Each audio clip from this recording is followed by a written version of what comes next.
안녕하십니까. 이번 시간에는 영지주의라는 거에 대해서 좀 알아볼까 합니다. 지난 시간에 2세기의 교부들, 포교 교부들에 대해서 얘기했죠.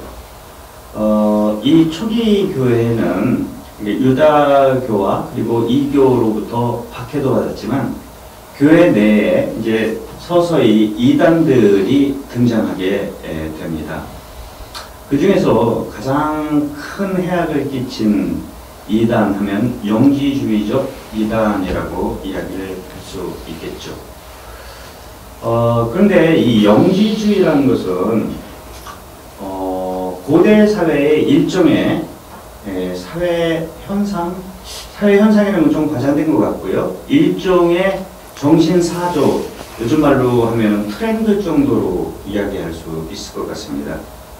사실 우리는 지금 21세기를 지금 살아가고 있는데 이 21세기의 정신적 트렌드는 뭘까요? 이거는 그 시대에 혹함쳐 사는 우리들은 참 구분하기가 어렵습니다. 아마도 우리보다 한 200~300년 후 우리 후배들은 우리 시대를 놓고 그 시대는 어떤 시대였겠다라고 이렇게 명명할지도 모르겠습니다. 사실 그렇죠. 지금 우리 역사에서 볼 때 고대, 중세, 근세, 근대, 현대 이렇게 나누고 있어요.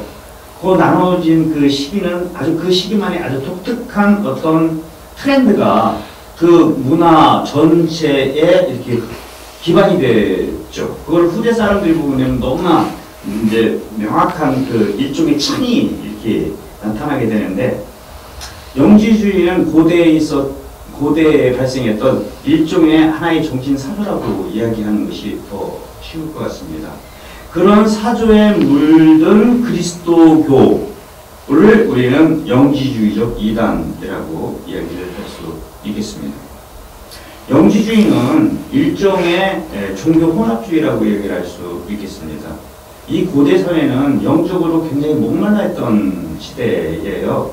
그러니까 어떤 절대 존재에 의지하면서 평화와 안녕을 이제 추구하는, 그리고 인간이 근본적으로 가지고 있는 현리상학적 갈망들, 절대제에 대한 어떤 바람, 이런 여러 가지 인간의 실존적 정교성에 해답을 줬던 것이 이제 영지주의인데, 그 해답이 그 당시에 있었던 여러 가지 일종의 트렌드들이 이제 혼합돼서 만들어진 것이 영지주의라고 얘기할 수 있겠습니다.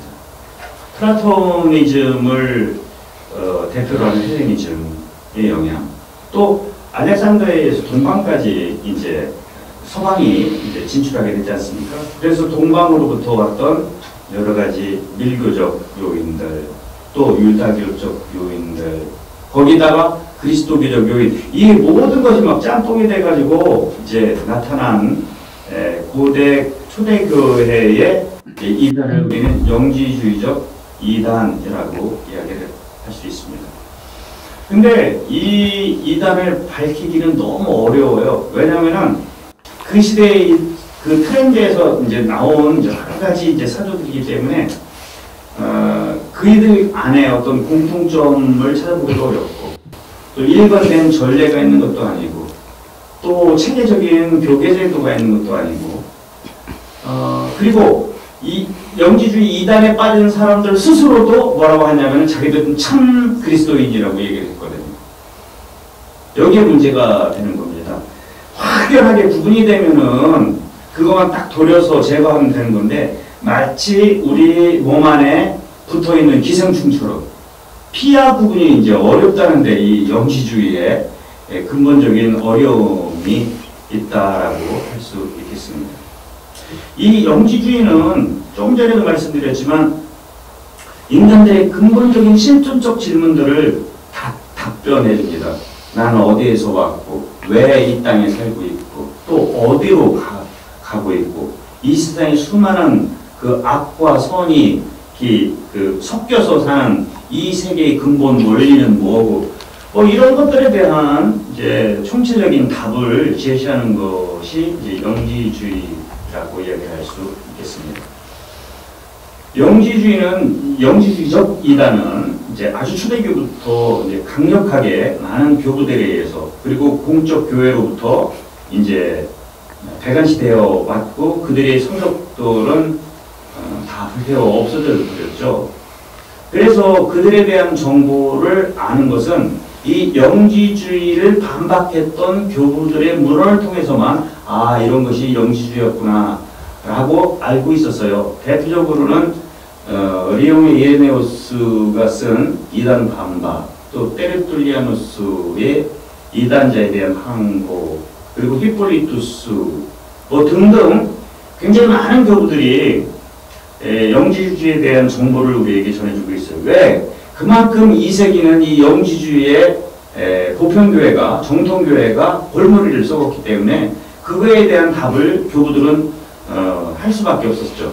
그렇지만 이거는 간접 정보죠. 그걸 비판하는 사람들의 책을 통해 가지고 영지주의를 보기 때문에 조금 덜 객관적일 수가 있게 되는 겁니다. 그런데 1945년도에 저 이집트의 나캄마디라는 곳이 있는데요. 거기에서 사막의 모래더미 속에 어마어마한 파피루스들을 발견하게 됩니다. 그래서 그 발견된 그 문서들을 이렇게 보니까 이게 이제 보편교회로부터 당시 보편교회로부터 박해왔던 영지주의 이단들이 자신들의 문서를 이렇게 숨겨뒀던 일종의 문서 보관 창고가 발견된 거예요. 그게 1800년 동안 그 건조한 모래땅 속에서 그대로 남아 있었던 거예요. 어마어마한 양의 이제 사람들은 거의 영지주의적 도서관이라고 할 정도로 많은 문헌들이 발견되게 되죠. 그래서 아직까지도 이게 1945년에 발견됐는데요. 아직까지도 그 문서들이 다 이제 연구가 끝난 것이 아니고 연구가 계속 진행 중에 있습니다.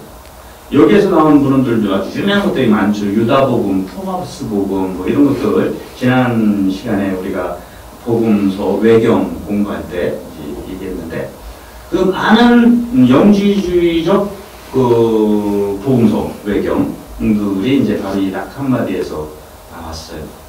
근데 이제 교부들이 그들을 반박하기 위해 쓴 문헌들을 통해서 여태까지는 간접적 정보이기 때문에 신빙성에 대해서는 그렇게 100% 확신을 갖지 못했거든요.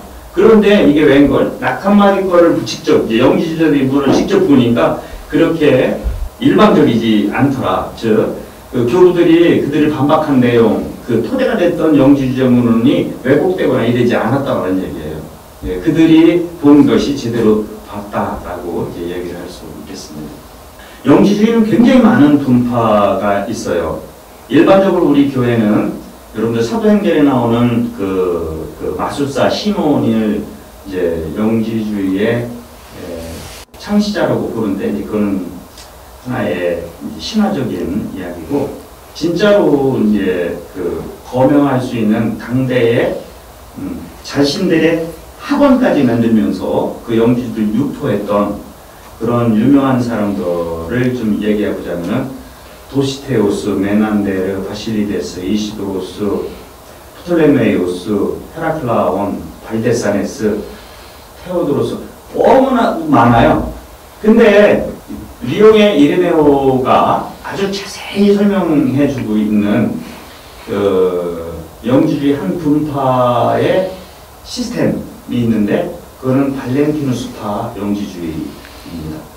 여기에 대해서 조금만 좀 제가 너무 깊이 들어가면은 이제 힘들 것 같은데요. 대충 얼개만 좀 얘기해 보도록 하겠습니다.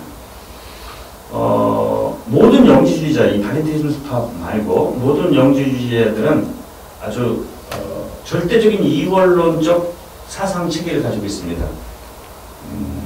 물질, 영, 빛, 어둠, 죽음, 생명, 이 지상의 세계, 또 지상의 세계 말고 진짜 세계, 뭐 이런 것들이죠.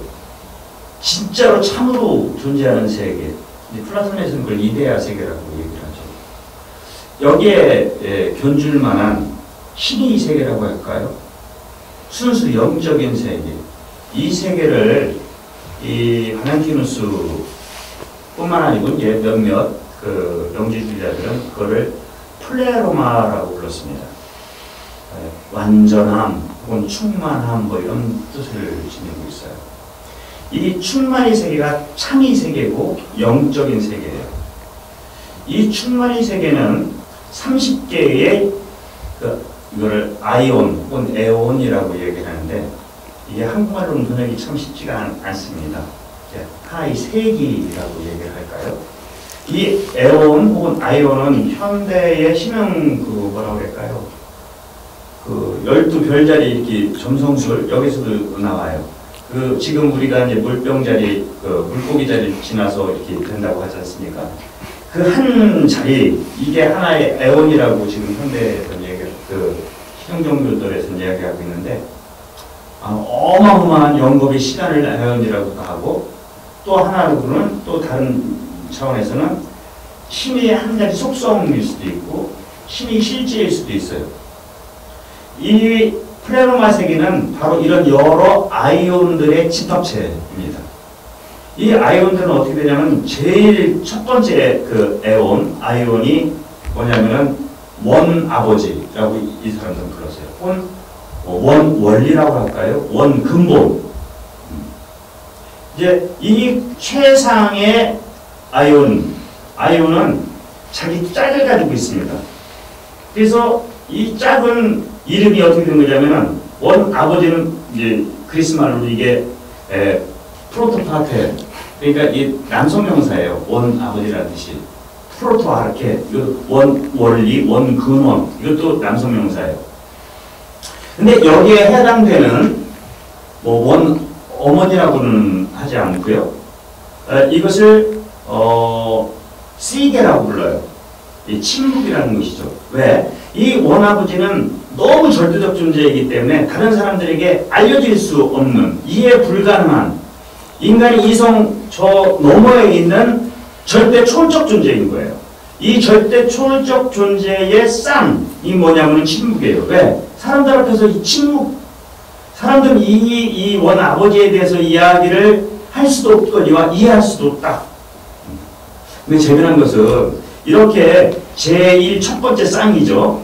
이게 이제 아버지와 어머니처럼 제1원인 침묵이라고도 하고, 이게 이름이 그때그때 바뀌어요. 이 원 아버지를 또 다른 이름으로 뭐라고 표현하냐면은 그리스 말로 비토스라고 해요. 이게 뭐냐면 시면이에요. 건널 수 없는, 그 누구도 다가갈 수 없는 존재라는 뜻이죠. 이것도 역시 남성 명사입니다. 그런데 이 비토스, 즉 시면이고 모든 것들이 근원이고 모든 것들이 아버지가 어느 날 생각을 하게 돼요. 엔도리아인데요, 그리스 말로. 이건 또 여성이에요. 근데 이때는 엔도리아가 뭐냐면은 이 비토스의 짝이 또 되는 거예요. 아까는 제가 침묵이라고 그랬죠. 지금은 생각. 이 원아버지가 생각하면서 다른 아이온, 또 다른 아이온이 유출되는 거예요. 여기서 이제 이걸 유출이라고 해요. 폴라시아로라고도 하고 에마나시오라고도 하는데요. 유출된, 그러니까 원 근원이 생각하면서 토해낸, 유출된 또 다른 신적 속성이 배태되게 되는데, 그게 뭐냐면 누스, 그러니까 한국말로 하면 지성이에요. 생각하는 거. 지성. 그러니까 잘 보세요. 이게 그냥 심화해요. 너무 진지하게 듣지 마십시오. 하여튼 원 근원이 생각을 통해 가지고 또 다른, 자기들 쌍 말고 또 다른 쌍을 만들어내는데, 그게 지성과 진리. 누스 알레테이아, 남성, 여성. 왜? 이 지성과 진리를 통해서 다른 아이온들이 이제 유출되도록. 그래서 지성과 진리는 또 다른 쌍을 나타내는데, 그게 뭐냐면은 로고스와 조에, 말씀과 생명입니다. 그리고 또 다른 그 쌍을 유출해내는데, 그건 안트로포스 에클레시아, 즉 한국말로 하면 인간과 교회예요. 이렇게 되면은 이제 여덟 쌍이 이제 있게 되는데, 이걸 옥도나시오, 옥도아데라고 그래갖고, 어떻게 보면은 그 플레로마 세계의 가장 기층이 되는 아이온들이에요. 이 아이온들이 또 또 이제 유출, 분화를 해서 전체 개수가 이제 30개의 아이온들로 이제 이 플레로마, 신적 충만의 세계가 이루어진다라는 거예요. 어떤 학자들은 이 영지주의로부터 그리스도교의 삼위일체론이 시작됐다라고 얘기하는 이런 학자들도 있긴 있습니다. 무슨 말이냐? 단일한 신적 하느님이 이렇게 여러 가지 신적 속성들로 분화되는 것을 이 발렌티누스는 일종의 신화를 통해서 만들려고 했다라는 얘기입니다. 근데 재미난 것은 이 원 아버지의 절대 접근 불가능성은 그 다음 아이온들, 즉 28개의 아이온들도 멀어질수록, 즉 유출이 이제 제일 처음에는 그 원아버지부터 지성이 됐고, 지성으로부터 말씀이 됐고, 말씀으로부터 인간이 됐잖아요. 이게 멀어져 갈수록 이 원아버지에 대한 갈망은 더 커진다는 거예요. 멀어질수록 이 원 근원으로부터. 그래서 이 30번째 맨 마지막 아이온이 이름이 뭐냐면은 그게 지혜입니다. 소피아. 그리고 지혜의 짝 남성형은 뭐냐면 바람이에요. 영어로 치면 디사이어. 그러니까 지혜와 바람 뭐예요? 아버지 그 원래 진리를 알고 싶은 지혜, 그 지혜의 바람 이거예요. 근데 이게 너무 커가지고 그건 원래 알 수 없는 존재거든요. 그래서 이 충만 완전히 세계 플레로마가 깨지게 된 거예요. 그래서 그 지혜의 나쁜 생각, 아버지를 원래 알 수 없음에도 불구하고 알려고 했던 것이 플레로마 충만의 세계로부터 축출됩니다. 야, 이게 재밌어요. 이 축출되는 것으로부터 이 세상이 생겼다라는 거예요. 성서적 그 세계관하고도 완전히 틀리죠. 성서적 세계관은 일단 엑스 니힐로, 하느님께서는 무로부터 이 세상을 창조하셨는데, 이 영주주의자에 따른 일종의 그 충만함이 깨진 그 결과로서 이 세상이 생겨났다라는 겁니다. 그러니까 극히 이 세상에 대한 부정적인 시각이 그 세상 창조부터 이제 드러나게 되는 거죠. 플레르마 세계에 그 소피아, 이게 여성이죠. 여성이 더 나쁘니까 여성이 이제 축출되게 되는데, 그 축출된 여성의 일종의 알고 싶은 경향성을 엔티메시스라고 하는데, 뭐 이게 너무 깊이 들어갈 필요는 없고요. 그것을 통해 가지고 세 개의 요소가 생겨납니다. 물질적 요소, 혼적인 요소, 영적인 요소. 근데 이 세상에 이렇게 뭡니까? 축출된, 그러니까 이 세상으로 아직 창조는 일어나지 않았어요. 단 그 플레로마를 충만하게 만들기 위해서 그 충만과 완전과 평화를 깬 그 요소가 이제 플레로마부터 나오게 되고, 이 나온 것으로부터 이제 세상 창조가 되는데, 그 창조자를 우리는 데미우르고스라고, 우리가 아니죠. 이 영지주의자들은 데미우르고스라고 합니다. 이 데미우르고스에 의해서 이제 세 종류의 인간이 태어나요. 물질적 인간, 물질적이면서 혼적인 인간, 물질적, 혼적, 영적인 인간. 이 세 부류의 인간들이 태어나죠. 이걸 카인, 아벨, 셋이라고 이제 아담의 세 아들들에 대해서 이렇게 이야기하게 되는데, 근데 구원은 뭐냐면은 이 세상 밖, 그러니까 충만의 세계에서 축출된 그 원래 그 플레로마 세계에 그것으로 다시 회귀하는 것을 구원이라고 하는 겁니다. 우리는 알 수 있지만 물적 인간, 물질적 인간, 또 혼적인 인간, 또 영적인 인간이 있다라는 거예요. 근데 이 영적인 인간 같은 경우에는 자기 안에 있는 그 플레로마의 파편이, 그게 다시 플레로마의 세계로 들어가는 것, 이것을 이제 구원이라고 이야기를 하는데, 이 방법이 뭐냐면은 알물 통해서 해요. 여기서 이 영지주의라는 말이 나오게 됩니다. 영적으로 깨달은 상태. 그 깨달은 상태는 뭐냐면은 내 참나가 원래는 플레로마 세계에 있었다라는 사실을 깨닫고 그 길로 돌아가야 한다는 사실을 알기만 하면 된다라는 거죠. 깨닫기만 하면 된다라는 것이죠. 근데 이게 혼자는 될 수가 없어서 어떤 구원자가 그 플라르마의 세계에서부터 파견되는데 그 파견된 분이 누구냐면 바로 예수 그리스도라는 거예요. 근데 재밌죠? 예수 그리스도는 그러면은 물질적 인간이냐, 혼적 인간이냐, 영적 인간이냐. 예수 그리스도는 이게 섞여 있다는 거예요. 왜? 물질적 인간이기 때문에 우리가 말도 하고 뭐 이렇잖아요.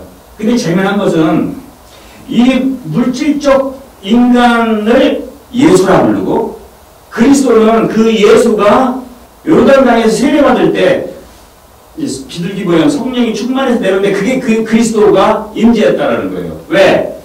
플라르마의 세계에서 온 그 그리스도, 그 구원자는 물질과는 상관없는 사람이 되어야만 하기 때문에 그런 거예요. 그런 존재만 하기 때문에. 그래서 이 순환 때 십자가에서 순환은 이 그리스도는 다시 플라르마의 세계로 올라갔고 이 인간 혼적이고 물질적인 그 예수만 순환당했다라는 거예요. 그러니까 엄밀한 의미에서 예수라는 존재는 구원자가 될 수 없습니다. 단지 이 천상세계로부터 플라르마 세계로부터 파견된 그리스도가 잠시 거처해서 물질적 사람들에게 눈에 보여주기 위해서 입은 겉옷과 비슷한 것이죠. 여기서 이게 이제 일종의 가현론이라고 볼 수 있습니다. 그러니까 그리스도 안에서도 물질적 요소를 다 빼야 돼요. 영지주의의 가장 큰 문제는 눈에 보이는 가시적 이 세상이 모든 악의 근원이 되고 이 악의 근원이 하느님의 창조에 의해서 있을 수 없다는 겁니다. 여기에 영지주의의 가장 큰 그 이원론의 그 지평이 이해 지평이 그 안에 있다라고 얘기를 할 수 있게 되는 것이죠. 이렇게 되면 이제 문제가 굉장히 커져요.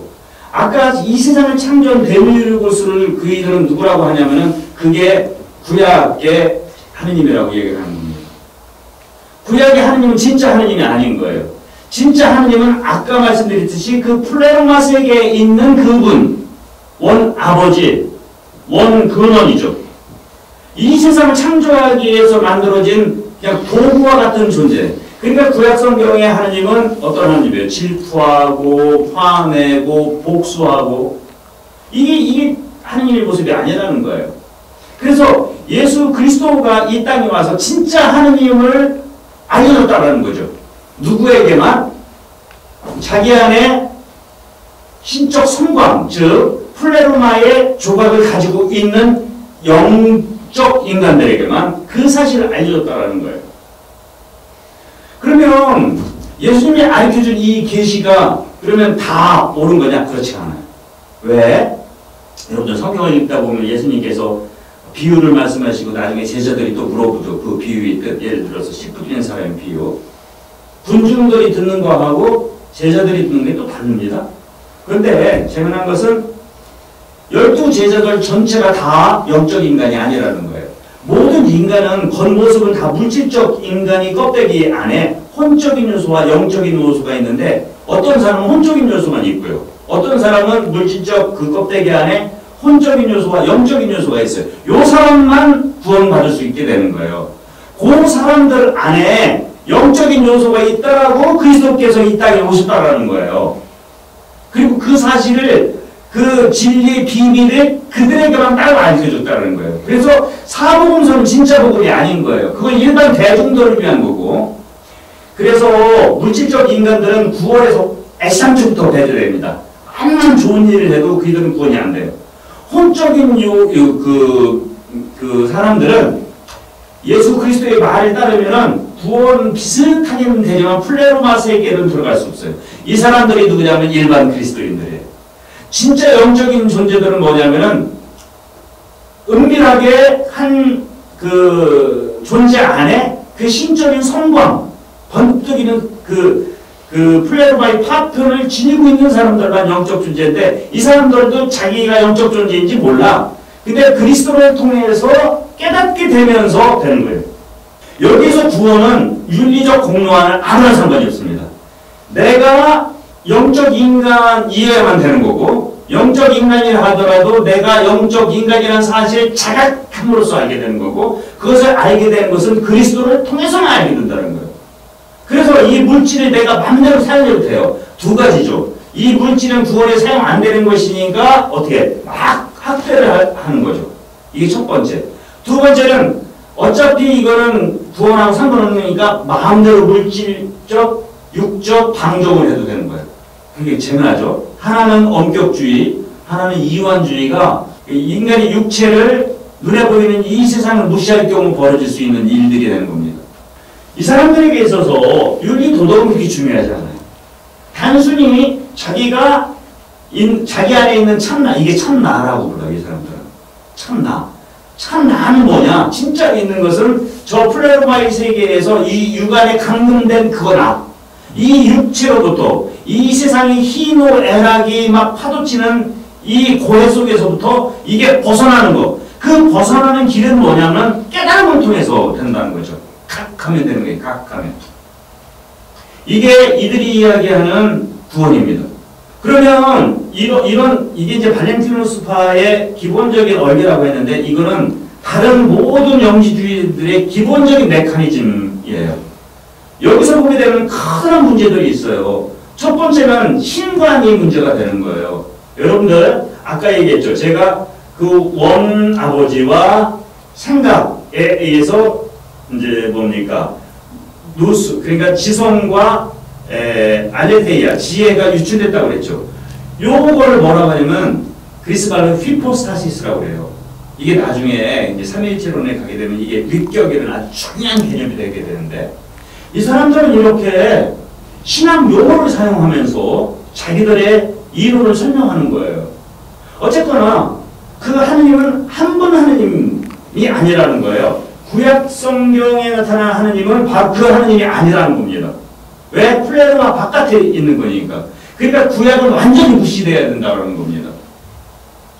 구원은 어느 날 갑자기 예수 그리스도를 통해서 내가 플레로마 세계로부터 왔다는 사실을 깨닫는 순간 어느 날 갑자기 구원이 시작된다. 이렇게 이야기하는 거예요.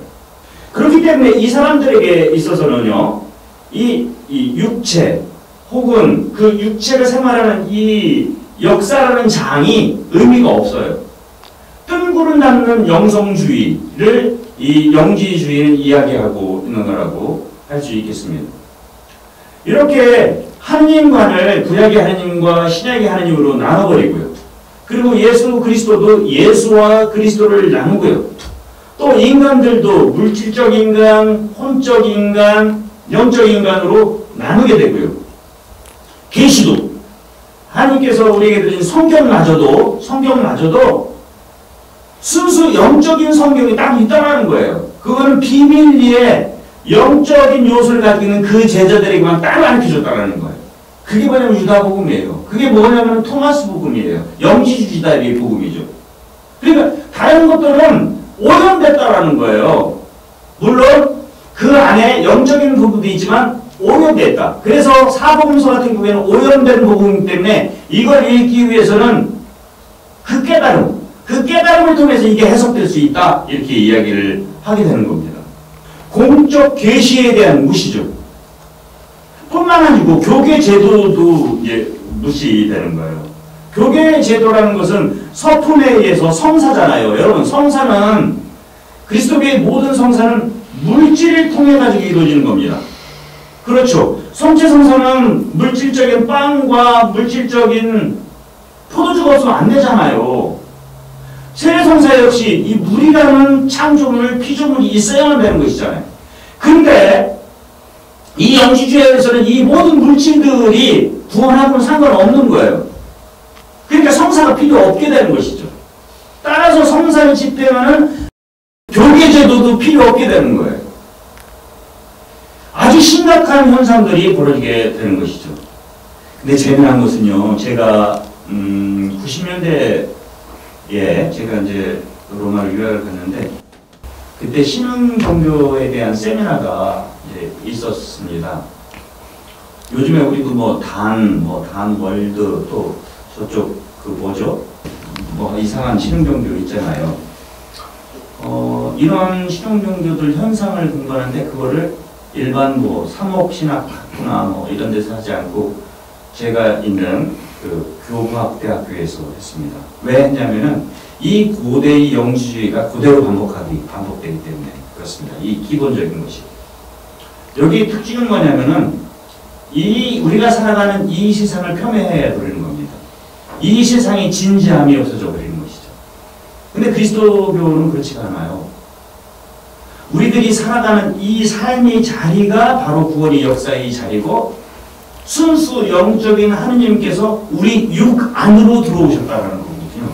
그래서 육이 구원받음으로써 우리가 구원이 되는 것이다라고 이렇게 이야기를 하고 있습니다.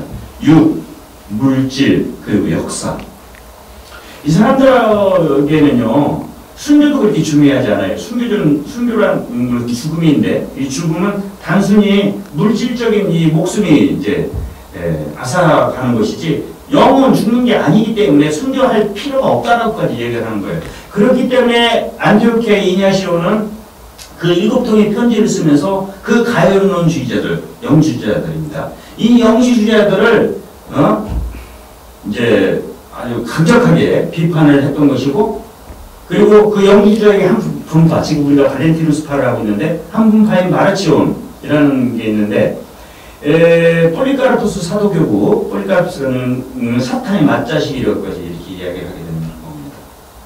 이런 영지주의는요, 2세기에만 나타난 것이 아니고 현대까지도 계속해서 이어지게 됩니다.